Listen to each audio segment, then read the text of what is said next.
Hey everyone, Chris Chico, and in today's video, I have an expert here that is going to walk us through the best strategies for today in terms of finding motivated sellers using skip tracing, using cold calling, and directly getting in touch with the highest probability sellers in your local market, and really how to take advantage of the opportunity that exists with this particular methodology, because some of you may be experiencing the fact that direct mail, which a lot of investors have done over the past couple of years, it's getting tougher, and you have to put a lot of money on the table with direct mail in order to have a chance at making it work. And so for any of you that either are starting out brand new in the business, or maybe you are already in the business and you've been doing other sorts of marketing and you're just not getting those marketing channels to produce, then this is definitely going to be the video for you. And I have here with me Larry Higgins, who owns a service called Genie. And we're going to be talking about the strategy. We're going to be talking about Genie because of the fact that I personally use the service.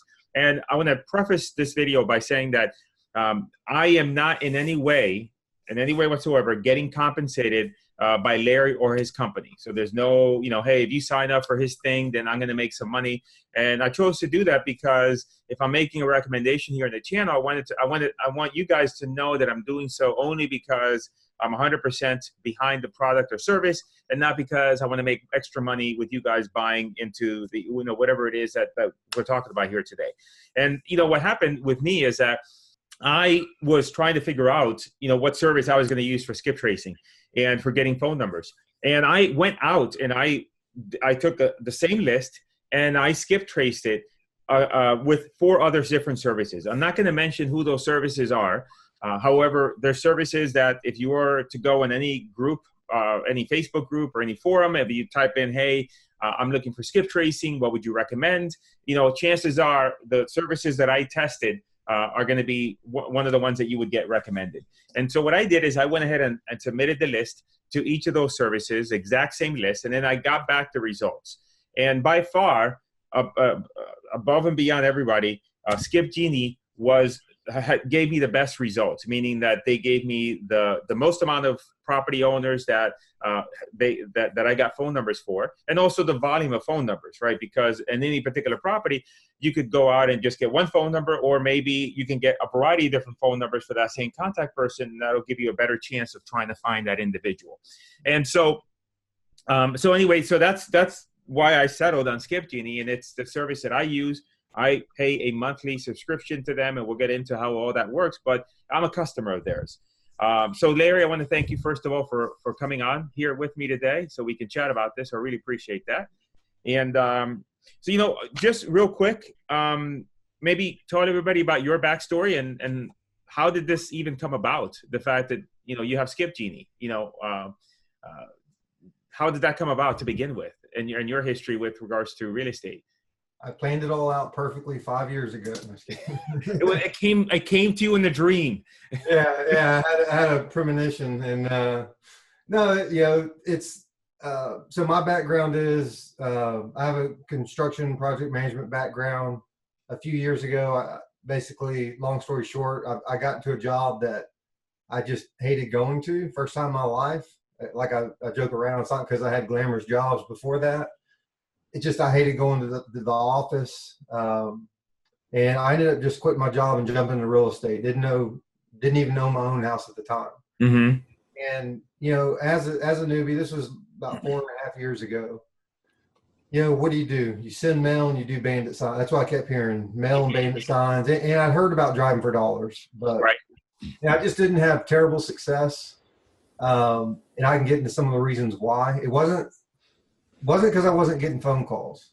Mm-hmm. I did get phone calls, but as a new investor with no training, right. Nothing, didn't know how to negotiate, didn't know how to properly estimate some things, and just being reluctant and being kind of nervous about getting under contract, can I perform?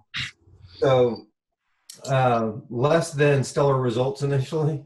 Mm-hmm. But through one thing I found out real quick, I got all this return mail. Right. And I'm like, what do I do with this? Somebody had mentioned skip tracing. I kept hearing that term. I'm like, okay, I'll try and do that. And at the same time, I also kept hearing drive for dollars. I kept seeing this come up in, whether it's Bigger Pockets or on Facebook. Like, hey, I don't have any money. I'm brand new. What I do? Everybody kept saying, these were experienced guys, quote unquote, the gurus. Everybody saying, go drive for dollars, find vacant houses. And I was just like, well, hell, if that's the best lead to get when you don't have any money, if it's that easy or they're that great, why not be really good at it? Right. And so I had return mail coming in from my mailings, and I really went out and started just driving for dollars. I'd pick an area. I had a map tracking function I was keeping track of, and I'd go out and drive 6-8 hours. And just through trial and error, I figured out with return mail and vacant houses, in general, those people can be harder to reach. And I start off like a ton of investors. I use white pages, Spokio and Tellius, been verified, and I was running in circles. And I just said, hey, I need to get better at this. I need better data. And started going down a path of TLO, trying out. A lot of people have heard of TLO. Back then, you could get approved with a home office.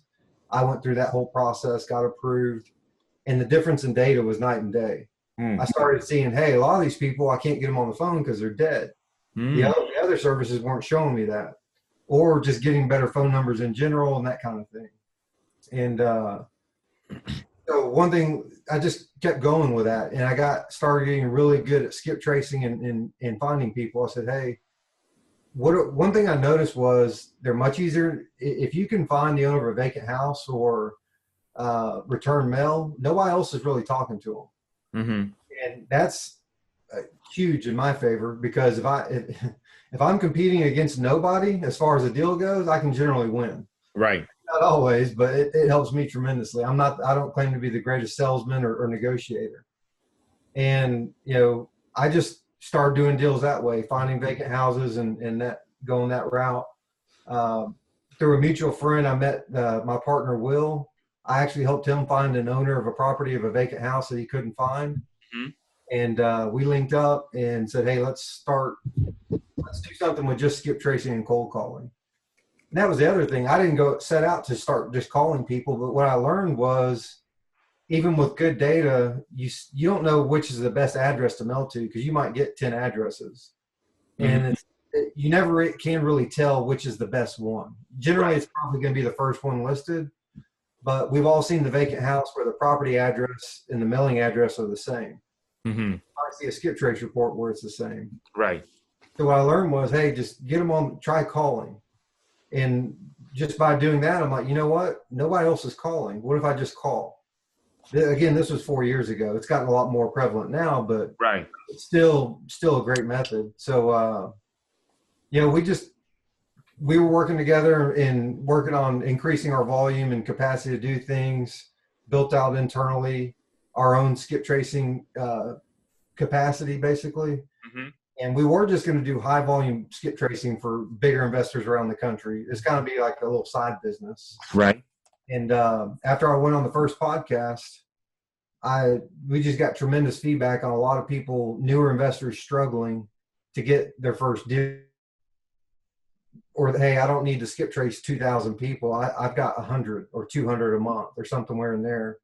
And that's where we really shifted gears, and we built out our dashboard, which that's a huge component of skip tracing, is to be able to go in, do individual searches, look at the relatives, the addresses, do what I call an address search. And it just grew from there. Sorry if that got a little long-winded, but no. I have some questions about a few of the things you mentioned. So I was writing a few things down because you talked about the batch versus the dashboard.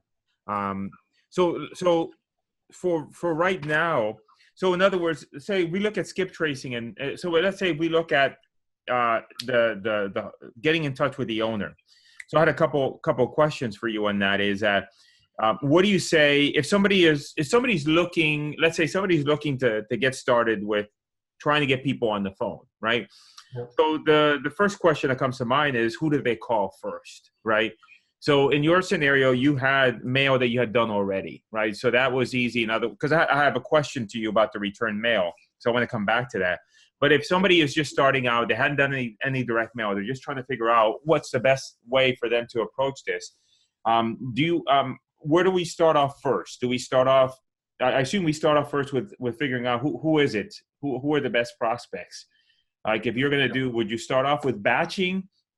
Because I know before you guys didn't have batch service, but you do now.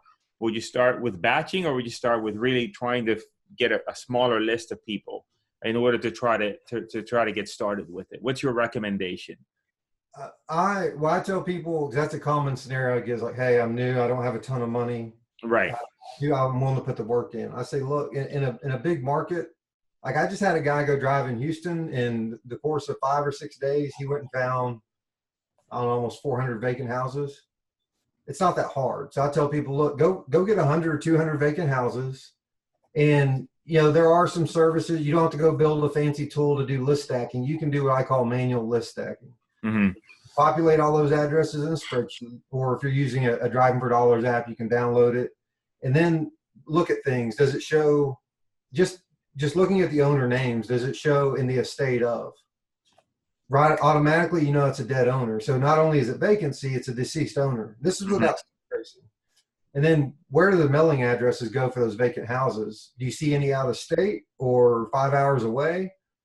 So now you've got an owner that's out of state or hundreds of miles away. Let's call that points in distress. And then I look at delinquent taxes. That's a lot of people love delinquent taxes in general, but again, this is free information. You're just going to the tax assessor, tax collector, whatever you call it in your state, and you just look up each property. And so say you go get 100 or 200 vacant houses and you fill in the spreadsheet, who's dead, if they show estates, the estate of, and you're going to find deceased owner, you're going to find estates on vacant houses. Right. That's a big reason why they go vacant a lot of times. And I promise you're going to see delinquent taxes too. And then you might see the out-of-state stuff and things like that. So out of 100 or 200 properties, what's your top 20 based off of those things? Maybe you have a ton of tax delinquencies. Even that can be prioritized. Who's got the biggest tax delinquency or the longest? Mm-hmm. You're in Florida. Y'all's is a little bit different system. It's, the tax lien system and all that. They get auctioned off, I guess, in a couple of years. But in Texas, it can drag on for 15 years. Oh, interesting. Okay. So you can see crazy tax delinquencies in Texas. What about, just out of curiosity, what about length of ownership? So in other words, is that another trigger for you that somebody's owned the property for a long time? Well, the main thing is, one reason I don't like to filter by length of ownership necessarily. Mm-hmm. Well, I like to look at it because if you see delinquent taxes and they've owned it since, I'll just use Harris County as an example. If somebody's owned a house since 1980, it basically stops at 1988. Like when you look at ownership history, it just says 1988. Right. So I just do that. So you want to increases the odds that there's a ton of equity in the house. I see. Right. Then when you have delinquent taxes, that tells me it's very likely there's no loan on the house or those taxes would be paid. Not always. With home equity loans, they don't always escrow the taxes, so you can see a tax delinquency even with a home equity loan on there. Mm-hmm. But so that's I do look at length of ownership just because if I see it just changed ownership, last year or 6 months ago, well, maybe it's an investor that just hasn't gotten around to paying it. So one of the things you mentioned is you're looking for vacant property. So just to clarify, so if you're driving for dollars, typically you're looking for properties that look vacant or look like they're in a state of disrepair, right? So my assumption is, because you said you're specifically looking for vacant, are you, I'm trying to figure, because if I'm driving around an area, I may not know that, property, I guess if it's vacant, it's going to look like the grass is overgrown, looks like there's no car, etc. And so those are the ones you're going for. You're not really going for somebody where the property looks like hell in the neighborhood, because they might just live there and be okay with the house looking like hell. Is that right? Starting out, I'm just looking for confirmed. There's some that you'll find out later. Hey, it's not. You'll think that's got to be vacant, and you'll find out maybe somebody's living there. Right. Okay. For the people starting out, it's like you want no BS vacant houses. Okay. So then vacant houses, you're driving for dollars, vacant houses. So I want to ask you a question. number one is one side question is you're driving around looking for those deals. What about if I bought a list? You know, there's different services out there, different vendors that sell you a vacant house property list. So what's the difference between driving for dollars and then just buying a list in the zip codes that you're looking to do this in? And you touched on this. I saw one of your videos a while back. I tell people about the vacant house list, whether you buy an actual list or use a service where you can create, pick a zip code and download them, whatever. Right. There are vacant houses on there, but there's a ton of them that aren't. Right. So if you can still filter those. If you have the ability to take that vacant list and stack it against something else, like a delinquent tax list or probates or something like that, that really helps you narrow down which ones are truly vacant. If you have that second criteria, that second distress factor going on. Okay. That makes sense. So in other words, if you're saying that if you're going to get it from a service, because that data is not 100% accurate, obviously, just across the board from all the services, then better it is to try to stack that against something else to try to narrow that list out. Because now you see I can tell you, I actually bought a list from, I actually mailed that list a long time ago. I forgot, I think I bought it from Melissa Data. And I started getting a lot of phone calls like, why are you mailing me? My house isn't vacant, blah, blah, blah. And going back and looking like, I'm always looking where are the common denominators or what did certain things have in common. And I started realizing that a lot of those houses had P.O. boxes. And when you look at what the criteria is, all these companies, all these list providers, all their lists originate from the United States Postal Service. I see. Got it. Provide that list to HUD. It's based off of the house hasn't received mail in like 90 days. So then it dawned on me because I actually tried to go directly to HUD to get that list and I couldn't get it. But I learned all about the criteria of where it's coming from.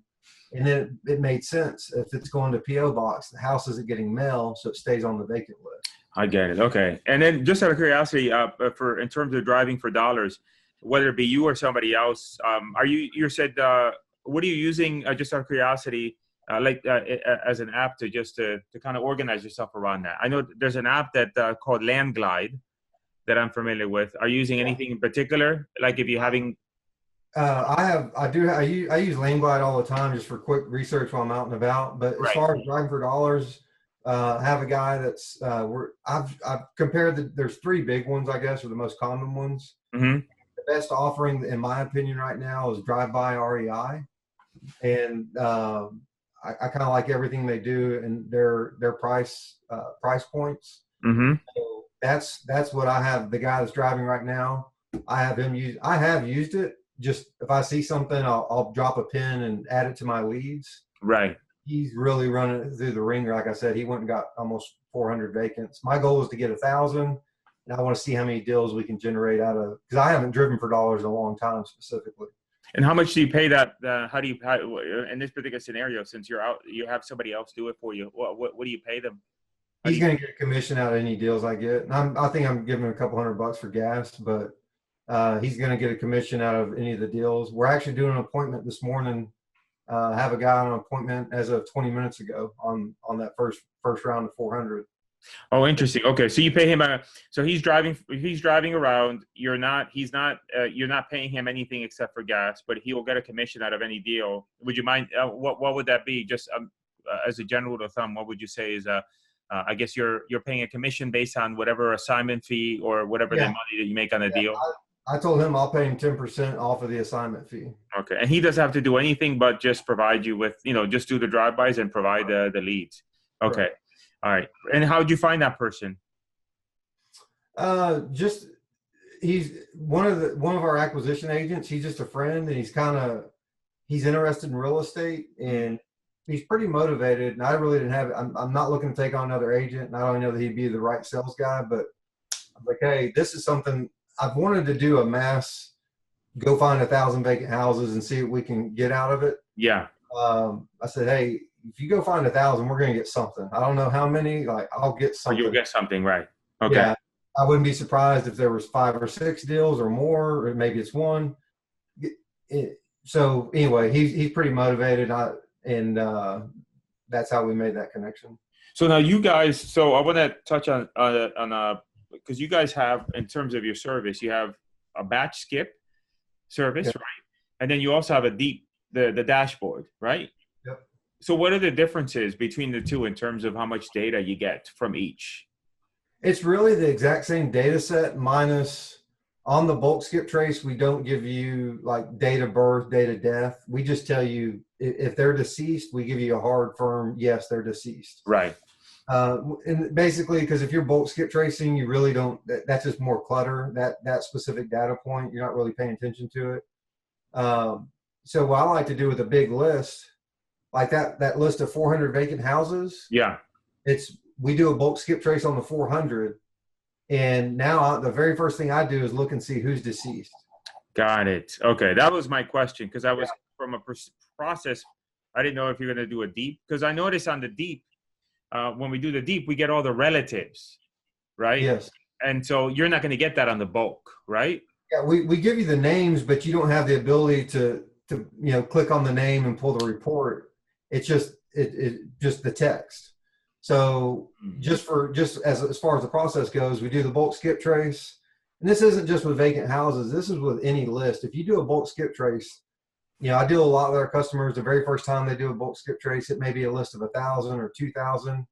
I'm like, the very first thing I do is look for the dead owners, unless it's a probate list. Yeah. You didn't know those people had died. So whatever the nature of that list was, whether it was bankruptcy, taxes, code violation, now you've got this other indicator on top of it. It's a deceased owner. I see. So is that your first go-to? I think, like you mentioned before, death and taxes, right? Yep. Right, which is interesting because that's what they say, right? There's only two your life is death and taxes. And on top of that, you've probably seen this when you dig in on some of these. Sometimes that the death isn't recorded in any of these databases for us to show it. Right. So in context, especially again using vacant houses as the scenario, you'll see owners that are 85, 95, 100 years old, but they're not showing as deceased. Mm. But I know there's a good chance they actually have died. It's just that record isn't there for us to grab. Okay. So first thing I'll do is I'll look for the deceased owners, and then you can filter in descending order by age. And you do it enough, you'll find people 110 years old that are alive, supposedly. Right. No, that. So then now the one thing I noticed. So just to further clarify. So you have the bulk. I can go in and say if I do a driving of 100 properties. So I'll go in and I'll do the bulk search, and I'll get all those people. Now from that, I would then sort that, and I will find a certain number of them that are going to show up as deceased, right? Yeah. Now those deceased, I can call the phone numbers that show up on the bulk, but I can also take that and then do the deep search with them. Would that be accurate? That's exactly what I tell, especially the newer people, just to try and save a little time and money on maybe pulling some more reports. But with on the deceased people, if you call whatever numbers show up, especially with the elderly, a lot of times close family members' phone numbers show up on each other's reports. Right. You're trying to call Mary and you get in touch with her daughter, Judy, and her, especially with the elderly, I think just because the children help step in at some point and they're involved with a lot of accounts with their parents, but it's not uncommon to reach a family member. You can't count on it. So I recommend go ahead and call those numbers and see if anybody answers that's related. So then now if you can't, let's say I do the drive-by list, I do the bulk, and I get all phone numbers, and then I call everybody.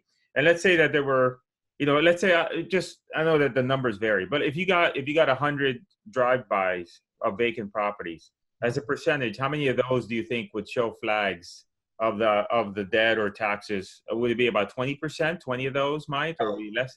It as far as death or taxes? Yeah. Oh, I'd say probably 50% or more 50%. As far as one or the other. And what I'm really looking for, I call it the trifecta: death, taxes, and vacancy. Death, taxes, and vacancy. So then now, in that scenario, let's say that I have Joe Smith, who happens to be a record. I take and I call all the phone numbers that are listed on the batch. And so I can't find him. So then now I could do a deep on him, because this is what I noticed. I did this a couple of weeks back. There was a guy we were trying to find. And then when I did the deep, it shows a bunch of relatives, right? Yeah. And so then what I did is I did a deep search on each and every single one of the relatives. And then I finally got a hold of somebody that was somewhat related. Is that kind of, would you recommend that that's the process? Exactly. Just like I tell people, even if they're alive and I just can't reach them, it doesn't have to just be deceased owners. Sometimes you just can't. You either just can't get a good phone number, or you can't get that person to respond to you. Right. I don't hesitate. It's like if when I go and pull that person's report, even if it's not obvious how they're related, but somebody shows up as a possible relative, I'll call everybody. You'll call everybody to try. Yeah, I'm just looking for anybody that knows will talk to me and maybe give me some information or get me in touch, fill me in on what's going on. Okay. And just out of curiosity, because I'm asking you some details here, but generally when you, I was just curious, when you go ahead and you call this bulk trace list initially, right? Are you using a dialer or you just call everybody manually? I was curious. We haven't used, right now we have, we're in flux with some of our callers. So the one lady we have calling consistently right now, she's just using her phone dialing manually. Okay. A lot of that is, these are the more research leads. It's hard to do a bulk skip trace and get everything in a spreadsheet. But we use Hot Prospector as an auto dialer, and we will get back to using that probably in January. Okay. Okay. Yeah, because what we've done is that we would take all the leads and put them in a Mojo, and we would dial through them, right? At least to try to get through as many as we can, and then we can always go back and relook at whichever ones we've not been able to contact, etc. Yeah. But it sounds like yeah. So then the the driving for dollars, and just when you're doing the driving for dollars and you're getting to that point where you have the dead taxes and the vacancy, the high likelihood prospects, are you finding a lot of competition or with other investors? Not generally, especially when there's a deceased owner. And I'm always paying attention to see, like, if I get a note like, hey, they said they've been getting a lot of calls, or they talked to a lot of investors, I'm like, well, what? I'm looking to see, is the market turn, as far as this channel turning? Right. But generally when that happens, it's the owner's either alive, or they weren't hard to find, or the relative was a part of a probate and they were the executor. Generally, there's a reason why I hear that in that scenario. Okay. A lot of times, like I said, there's nobody. And I'll say this, it's, if you call enough properties like that, it's not a matter of if, but when and how often. You'll get a response like, hey, we'd love to sell it, but we can't. The county owns it now, or the bank owns it now. These people, it sounds crazy. They can't realize that they still own the property. Mm-hmm. A lot of times the heirs just walk away from them. Or I've had them say, hey, I told the county to take it. We're not paying the taxes. They don't think there's any value in the home. They just see it as a liability. Right. They don't realize a phone call doesn't convey title. So I will say, don't ever take them at their word. You've already researched it. They're showing up in the appraisal district or whatever site you're using. It's those, when I hear that the bank owns it now or the county, I get excited, because really those owners have accepted zero for that property. Right.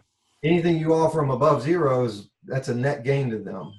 Some of our best deals were that exact scenario where they either thought they had lost it, or they didn't even realize they owned it or could sell it. Yeah.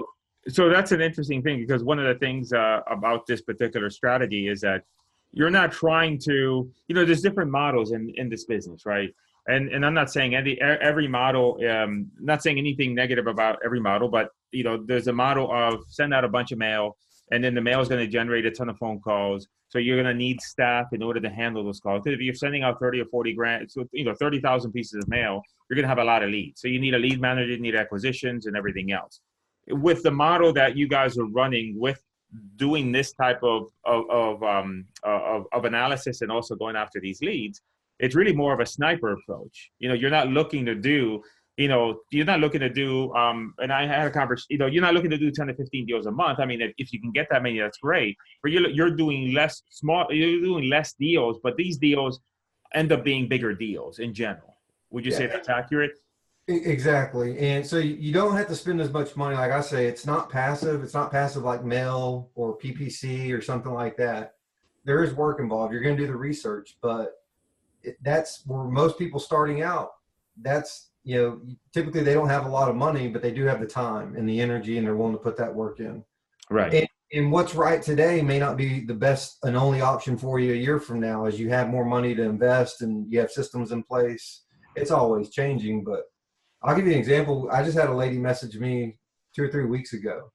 Her very first had all 3 of the issues: death, vacancy, and when she reached the heir didn't realize she had walked away from it. Mm-hmm. Literally paid her like $2,000 or something. And it was, again, she was a retired cop in south of Dallas. Her very first deal was a $65,000 assignment. Oh, wow. Okay. Like zero competition. And obviously, like I told her, I'm happy and sad for you. I'm happy, great job, very first deal, but now this is your expectation, maybe. Yeah. Well, it doesn't work out that easy every time. Yeah. So then now, when the driving, so we talk about the driving for dollars list is one to go after. What about the other type of niche lists? When you have like a list is a tax delinquent list. You can go out and buy a tax delinquent list or acquire it from the county. So that list there, is that a list that, again, you would consider, or is that a list that sometimes is getting a little bit too much traffic just on its own? Well, they do delinquent taxes, especially when they're easy to get. And, some states and counties, it's a real easy list to get, others not so much. But you just have to know, like in Harris County, there's 10,000 or more single family properties with delinquent taxes. Yeah. Probably more than that, not listed on the MLS. You have to know it's going to be a lot more dials. So your ratio of dials to deals is going to be greater. Right. Because there's going to be more competition in just delinquent taxes. A lot of people aren't sweating that. They're like, I'll make a decision when or if I have to down the road. I got it. Yeah.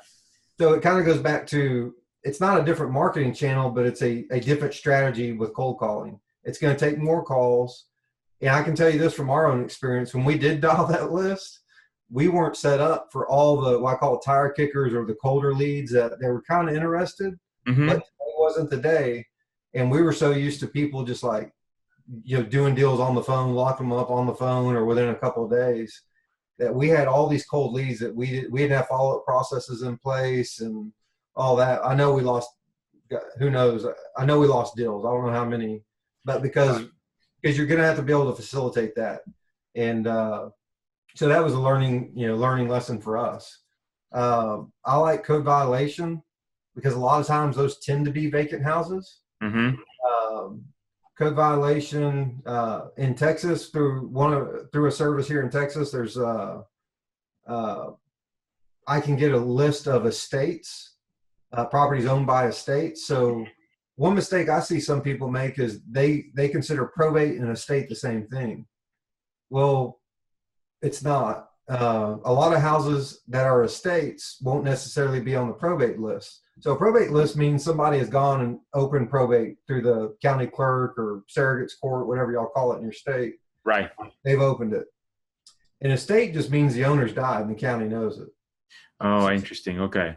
So especially if you see an estate with a severe tax delinquency, or you see an estate and the house has just been obviously abandoned and it's not taken care of, like I say, we deal a lot with dead owners on our deals, but rarely is there a will involved. People die all the time with no wills, and then the family may not have the means or the ability to open probate. They don't know what to do, or they can't afford to do it. Right. So that's another list I like, if you can get it, is the estate. Is the estate list. Yeah. And then the other thing I was thinking about is, let's say that, and I'm wondering if this is something that you would recommend. Let's say that I'm in South Florida, right? So I have a bucket of zip codes that say that are my winners. And let's say that if I took one zip code and I narrow that list down to the ones that I would normally mail. So let's say I get that list down to say 1,000 names, right? I was just thinking about this as you and I were talking. And let's say a lot of people, what they're doing now is they're going out and just taking, a list of 5,000 to 10,000 people and putting them on the auto dialer and calling them. But now you need a bunch of, either you do it or you got callers to do it. I was just thinking, if I took that list through your service, of the absentee owners, right, that have owned the property for 20 plus years, and then you gave me back the list, but it said how old the people were, and we know that historically the older people are the ones that we do most business with. Would that be a better way for me to narrow that list, and I could call, and then also further narrow down in terms of trying to find those owners that are even more predisposed? Yeah, like say it's a list of 1,000 people. That's quite a few calls. Right. I'm real big on prioritization, especially with limited capacity. Right. So it's like, hey, obviously the deceased owners, we talked about that, but I will call them in descending order by age. I want to call the oldest people first and just work down that 1,000, because those will probably be your more likely candidates to sell. We do a lot with probability and likelihood. And when you're always looking at where the common denominator, like you said, the older people are more predisposed to sell, or, they're more likely to be your sellers. So I'm always looking at stuff like that. If you don't have a call center that can just knock out calling 1,000 property owners in a couple of days, you need to prioritize your time and your energy. And yeah, because that's the thing I thought about. Because when when it comes to cold calling, the thing and I'd love to hear your input on this, but if we're talking about just bulk, there's different nuances, right? So if we talk about just cold calling, then we have to segregate cold calling into a couple of different buckets, right? One is, I think, what you're doing, kind of being the sniper. And then you got the cold calling that a lot of times you see out there, which is you're going to cold call for 2 to 3 hours a day, 5 days a week. You're going to put in the 40 to 60 hours a month of cold calling, brute force, in order to find leads. And then, so that sometimes is difficult, I think, from, number one is you got to have the time to be able to do that. And then, it just becomes a lot more overwhelming. So to me, it feels like, what you're not doing that kind of bulk, just to confirm, you're not doing that sort of calling. You're just, again, trying to narrow down the prospects and figuring out who are your best likely candidates, and you're doing everything you can in order to find them. Yeah, I'm actually going to do more of that. We did a little bit of that a while back, and we didn't have the systems in place. Like I said, you get so many, hey, I don't know what your offer, or maybe, what are you offering, or everything's for sale at the right price. You get all these different responses. Right. So actually, I'm going to ramp that back up not probably in January, and I want to do both. It's not one or the other for me. Okay. I understand there's a difference in how you execute on both sides of that. I see. Okay. So that's like I tell people starting out, first and foremost, it's figure out your process, whatever it is, whatever you're really good at as far as whatever type of lead it is. To me, it's vacancy. If I can only pick one criteria ever, it's going to be vacant houses, because vacancy tends to correlate more with other distress factors than any other lead type out there, as far as I'm concerned.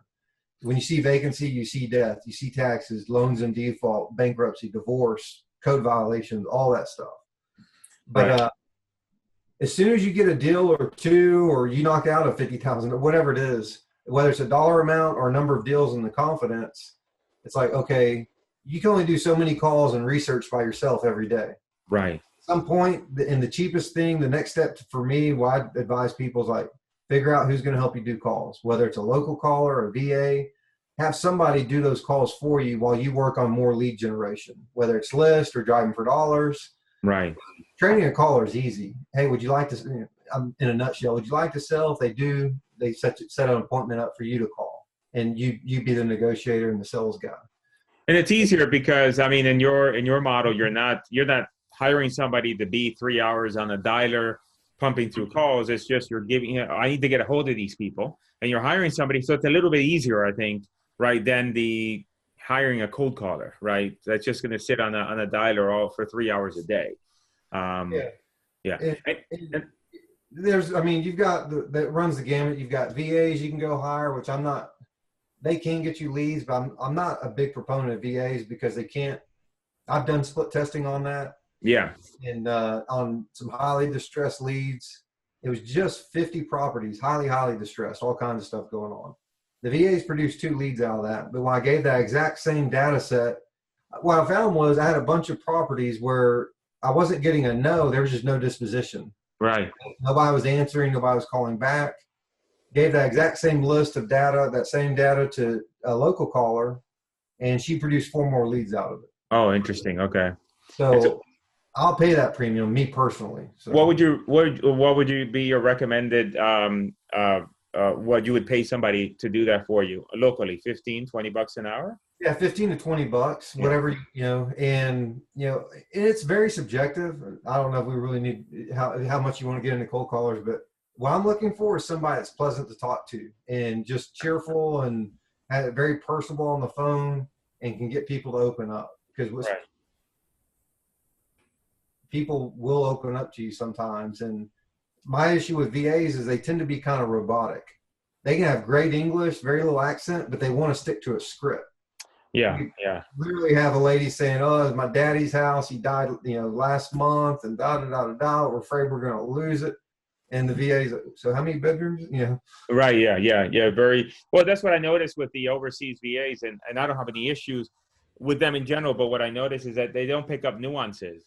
So Yeah, somebody could say, "Yeah, I'm interested in selling my house," but you could say that in different ways. You can say it sarcastically. You can say it with like, "Yeah, I am interested," but they wouldn't pick any of that up. To yeah. them, they're just hearing, "Oh, okay, great. Let me ask you the next question." Um, so let me ask you this. So in terms of so I want to talk about Skip Genie for a second, just to get clarity on something. But from a big picture perspective, is just if you're starting out brand new, or even if you're not, even if you're an experienced person, right? Looking at, hey, the driving for dollars list, right? Number one, that regardless of whether or not you're new or experienced, you should have either you or somebody else be doing a driving for dollars campaign to try to find more leads, because it's cost effective and it's going to get you leads that other investors are potentially not also playing in the same, you're not playing in the same cage with them. And then you're taking those and you're initially batch skip tracing them. You're identifying, trying to get a hold of them, but at the same time, your service identifies the age and potentially the cease flag. If the cease flag is missing, they can look at the age and know that, hey, this person is 110, either she has great genes or maybe it's not recorded, right?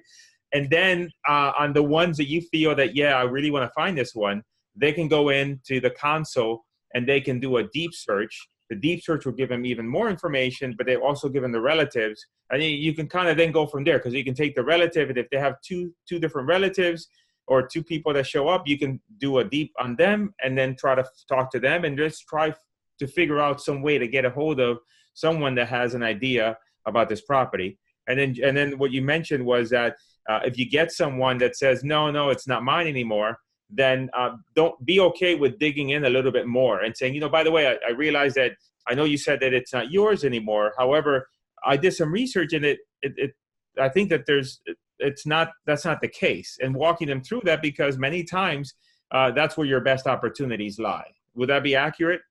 Yeah, that you nailed it. And Okay. again, a lot of times they think either the county has foreclosed on it or a bank. Right.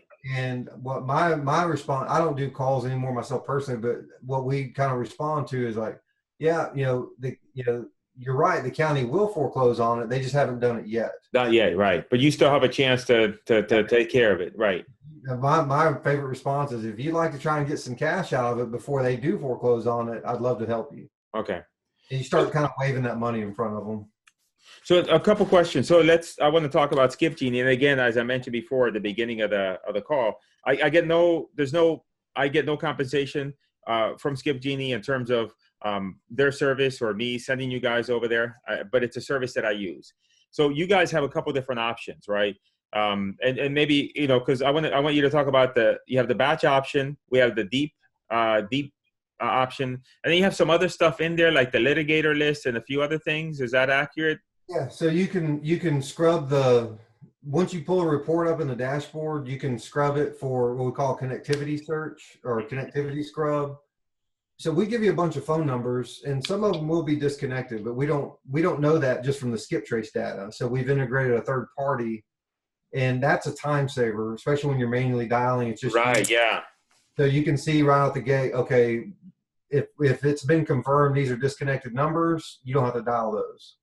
And then we have the DNC scrub that will tell you if if a phone number's been registered on one of the national or state do not call list, or if they've been flagged as what's called the DMA, which basically is their known litigator. Known litigator. Now, are those all separate? Call known litigators.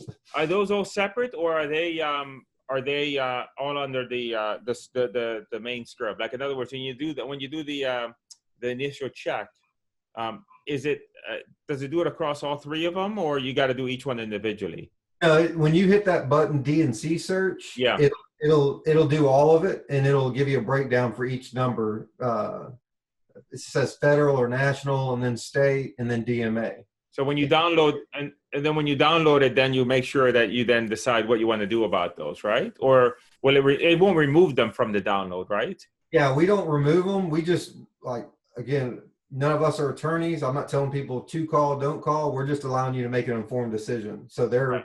If you run those scrubs, you get to see that information. Right. I mean, and again, this is not for you, but I tell you what I do, which doesn't necessarily mean I'm recommending you guys to do. But the way I look at it is, I'm not soliciting for marketing purposes. I'm not an agent. I'm an individual calling somebody else about a property that I'm interested in buying. And so, you could argue that it falls outside of the guidelines of the DNC, because I'm not soliciting. I'm just an individual. And also, especially if I'm calling from my phone, and so I'm not using a dialer, then that's another thing that's in my favor. And so that's how I look at it. So I'm a little bit, I would say, looser on that, because I'm not, again, I think if I was putting in 20,000 phone numbers into an auto dialer and hiring somebody from the Philippines to call all those people, then I start to think about the scrubbing, right? But if I'm just trying to get a hold of Mary Jo and I want to talk to her about her property and I want to just talk to her son, it's just a guy off the street trying to find a property. That's what I do. And again, guys, I'm not suggesting that you should do, nor am I implying that that's what Larry does. I'm just telling you what I do. I'll tell you, Larry does the same. We think very similarly, and part of that, everything you said, that reasoning behind that, and also our messaging. We don't sound like a telemarketer. Right. We don't sound like a business. We introduce ourselves by our first names. Hey, I'm not sure if I have the right number, but my name is Larry Higgins. I was just trying to reach Bob about his house on Main Street. Just, I was just curious if he had any interest in selling. Very low key. Sounds like Joe Blow off the street. Right. Doesn't sound like an annoying telemarketer. If they say, hey, take me off your list, or, sometimes you'll hear that. I'm sorry, man, we don't really have a list, but if you're not interested, I won't call you again. And then now, just out of curiosity, when you when you batch script Skiptrace, you're not going to get 100% output, right? So you're going to get some people that you're not going to have phone numbers for, right? Yeah. So a couple questions about that. Do you when you batch Skiptrace with you guys, do you charge based on submissions or the hits? Well, we charge just based on hits. I know that's a common complaint with a lot of people's, in depending on the service, they get charged for whether it's a hit or not. It's right. Just, they ran a search, they pay for it. Right. So on average, we're at about 98% hit rate. And then, so for the 2%, if there's no hit, you don't get charged for that. Okay. So. Yeah, which is important because sometimes you might go to a Skiptrace service that at face has a much significantly lower cost per hit. And so the issues with that is that they might charge you per submission. So you might submit 1,000, they only get 700 or 600 of them, but you get charged for the 1,000. So although when you first submitted the order, you thought you were getting a great deal, but now you're getting less phone numbers. So when you look at that, you're actually paying more per record than you thought initially.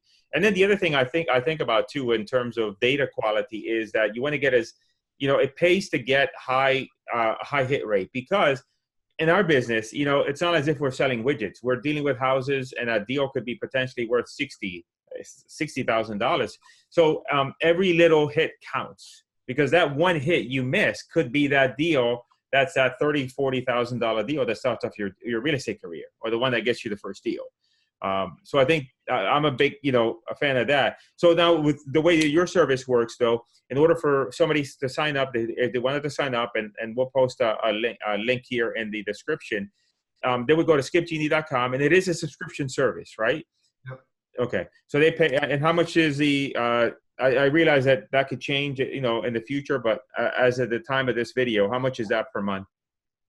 Yeah, so we've got two plans. One is $47 a month, but it's a $1.50 a search at that level. So that's going to be the people that are doing real low volume, just very low volume, basically.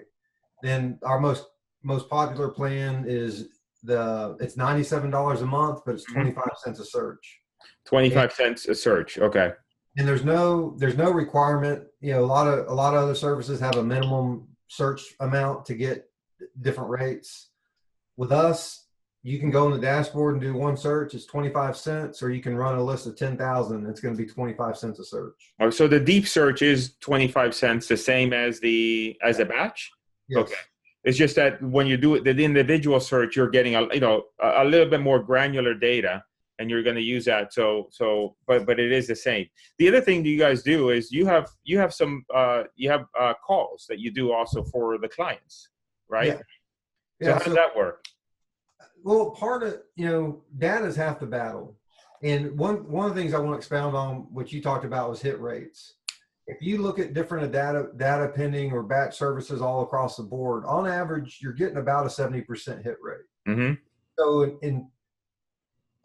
right out the gate, you're losing almost 1/3 of your leads. Mm-hmm. So it's kind of like going after return mail and vacancy. Even though everybody's calling, if everybody's only getting a 70% hit rate, right, you're at 30%, there's less competition there. Right. Something I just wanted to drive home, something I've really started talking about more. But as far as our weekly calls go, like I said, data's half the battle. When you get into strategies, and sometimes some of the best deals, let's say you've probably seen this if you've done enough of it, you look up the owner, they're dead, and there's no relatives. And there's just, there's no new addresses on there. It's like, what do you do? Sometimes you have to get outside of the Skiptrace database. Yeah. And, I'm on that call when we do them every Wednesday. And it's just to help kind of get people going. There can be a learning curve with this. Hey, what's the best hours a day to make the calls? Well, the short answer is, when can you? Do you have a full-time job and call in the evenings or whatever? But yeah, and I've listened to I'm not I have not attended all the calls, but I have listened to the calls. You sent me also some calls from the past as well that I listened to, and it's a great service because they're getting coaching on how to use this effectively, right? Because one is the tool, but you're teaching them how to use the tool better so they can get the results. Because obviously for you guys, it benefits because people get success, and they're going to continue to be clients with you guys. Yeah, it does us no good if you're using our data and you're paying a subscription for us, but you're not doing anything. Right. So, and I understand a lot of the challenges getting going with this. And I said, when we do those calls, I'll stay on until midnight or 1 in the morning. As long as people have questions, I'm there to answer them. I don't claim, sometimes we get into very newbie stuff like, hey, how do I get a contract signed or something like that? But generally it's more Skiptrace related or strategies. Got into the weeds on ringless voicemails last week. Some guy he had a good idea, and we just vetted it out a little bit for him. So. Yeah, and the other thing I was going to mention is that the hit rate matters. The hit rate, and so, just as an example, if you go to a Skiptracer and they say we'll do 20-cent leads, and you submit 1,000, but they're charging you on submission, but they only get a 70% hit rate, then the effective rate per record is 29 cents. So you're actually unknowingly paying more per record, and you're paying more per record of the records that they can find, but then you're also putting yourself in a disadvantageous position because you're also not getting 30% of the other people, right? That they just weren't able to find.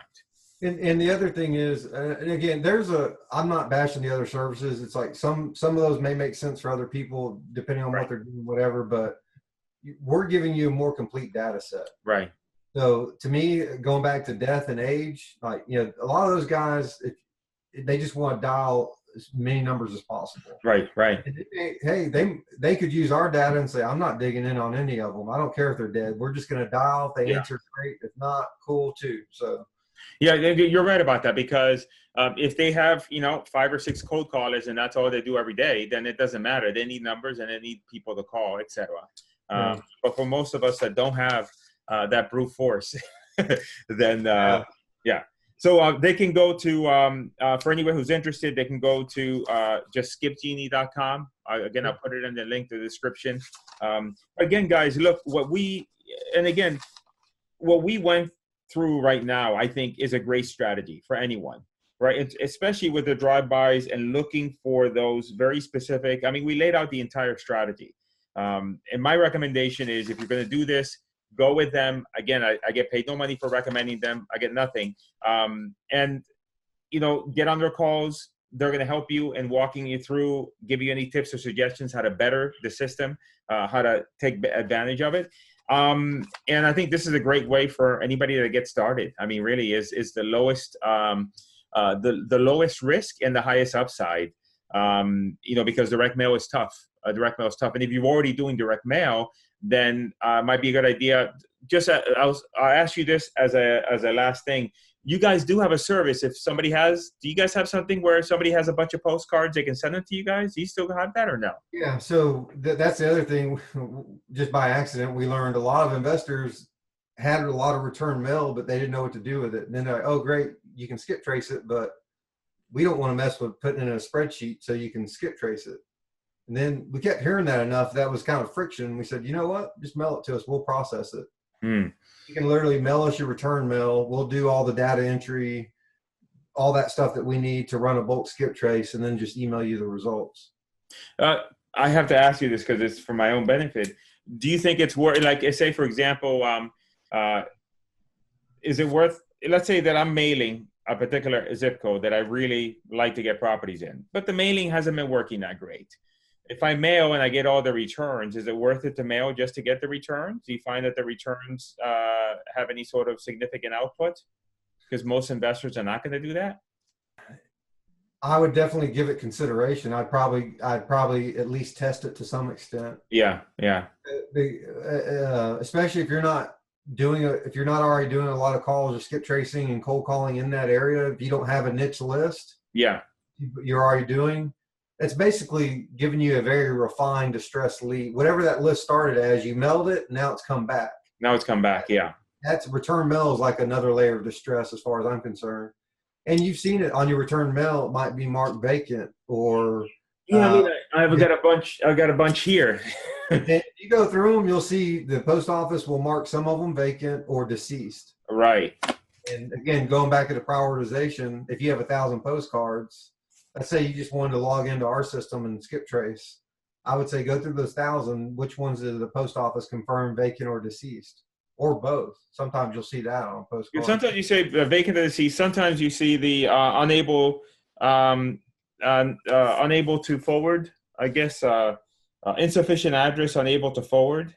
Yep. Which could just be, it could, the thing I look at is just regardless if people are mailing, they're getting the same return mail back because everybody's using the same vendors typically.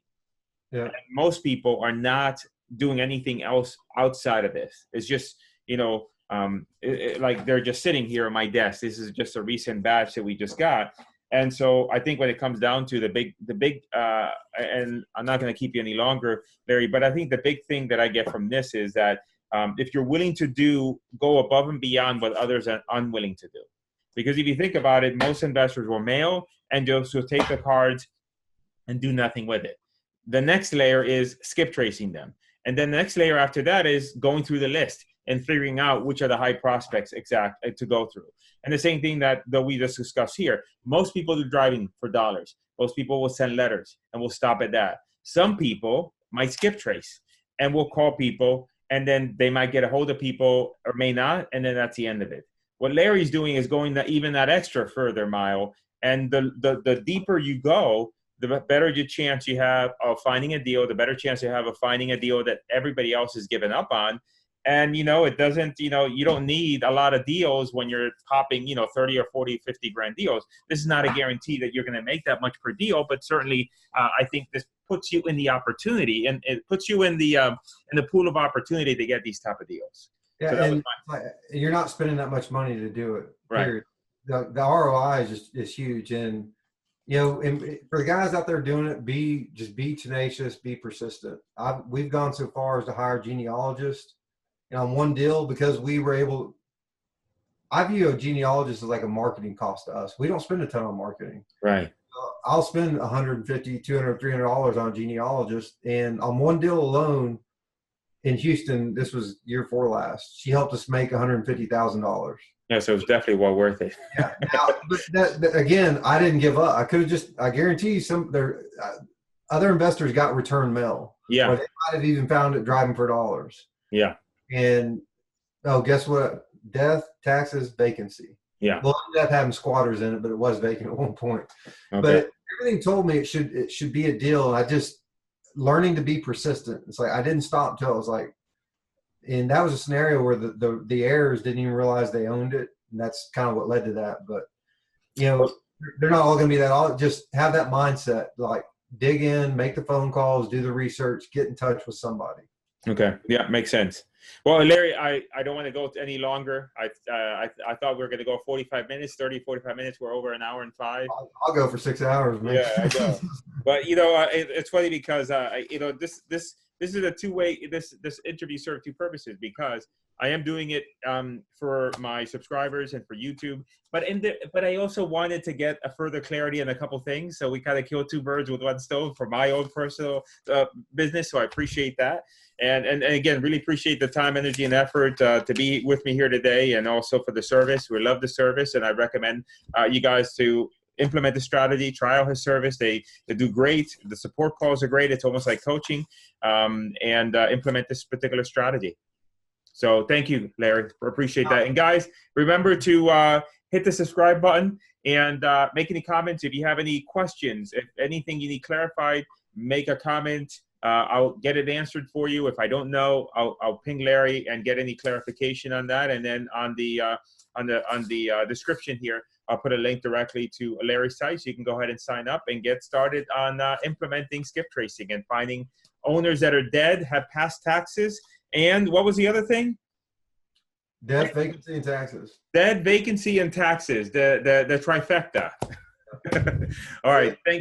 Thank you, Larry. All right. Thanks, Chris. All right.